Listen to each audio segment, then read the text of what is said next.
I left my husband after he attacked our daughter for coming out, and 2 years later my best friend sat me next to him at her wedding hoping we'd get back together. I, 37F, left my husband, Darren, 37M, 2 years ago, when our eldest daughter, now 19, came out and he physically attacked her for it. We have 4 children and I have sole custody over the 3 who are young enough to be covered by custody agreements, which Darren has tried to fight me over for the past 2 years, but when you have a criminal record for beating up one child, the courts are unlikely to give you custody of the others. Darren and I were in the same friendship group since primary school, but my friends told me they had all cut contact with him. I went to my friend, Rachel's, 37F, wedding, this weekend when I spotted him at the ceremony. Because it's a wedding and an important day for my friend, I chose not to acknowledge his existence. It was a big wedding anyway, so I thought I could just avoid him and have a conversation with Rachel about his presence at a later date because she deserved to enjoy her big day.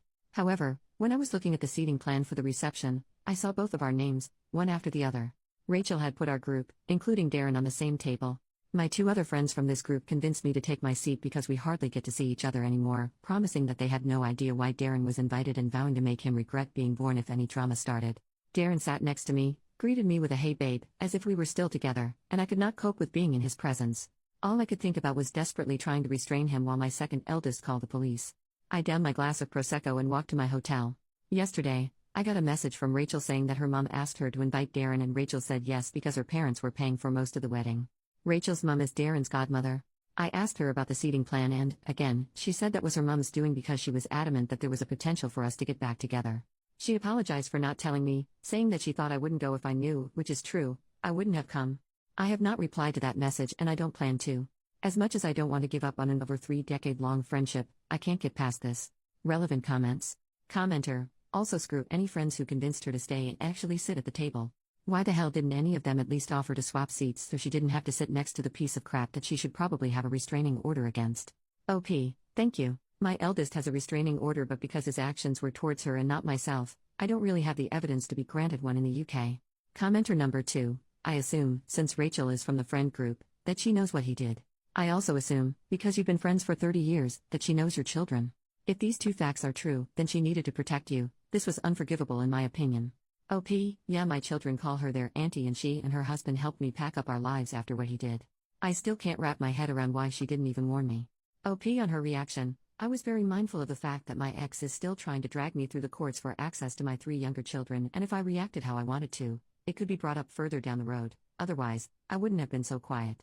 Commenter number 3, you're a badass, and I hope to be the type of mom you are. You did the right thing. You respected your friend's wedding. Your friend and her mother disrespected you and your kid. Also, the suggestion you would rekindle something with the asshole who assaulted your kid for coming out makes me seriously concerned about being around these people at all. If your friend was your friend, she would have said no, that isn't gonna happen, he's a piece of crap. End of story. Sorry you had such a crap experience. Sorry your kid's coming out was traumatic, instead of the celebration it should have been. But, you're amazing and I hope you are surrounded by people who see and support how great you are. OP, thank you so much. I can't believe I wasted so much time on this man. I'm just so grateful that my children weren't there. Looking back, I'm thinking that his presence is why they weren't invited. My eldest has a restraining order against him. 7 hours later. Commenter, you might need to warn your oldest of what happened in case your ex-friends try and contact them over you going no contact. OP, we had a conversation with her when I got home and she has blocked Rachel and her husband.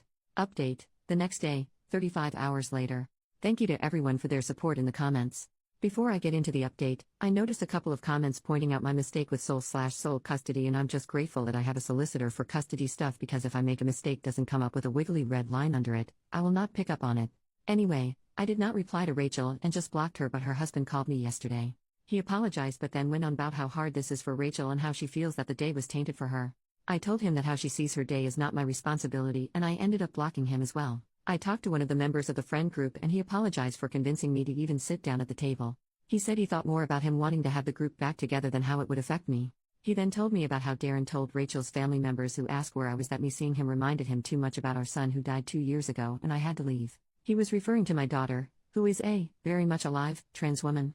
Apparently no one in the group attempted to correct him, so I have just removed myself from our group chats and am going to try to make better friends. Also, thank you to the people who wished my daughter well. She wanted me to say that she really appreciates it and she is starting to thrive, despite the mental scarring and tinnitus her sorry excuse for a father gave her. I could not be prouder of how far she has come in her journey and, in September, she will be the first person in my family to go to university. She is taking a page out of the Petty Queen's book and getting her revenge with a life well lived. Relevant comments. Commenter, what do your other kids think why they can't see their dad? OP, my second eldest saw what he did and the younger two saw the state he left their sister in. They were 7, 8 and 11 at the time, so they were old enough to be aware of the situation. They do talk about missing having a dad sometimes, but they don't feel safe around him, and my second eldest is petrified of him. Commenter number 2, that's horrifying. I grew up witnessing violence in my home, and that stays with a person. Have you considered counseling for the family? OP, I'm so sorry you had to go through that. They're all in individual therapy through the NHS and their schools, but I will try to get us a referral for family counseling.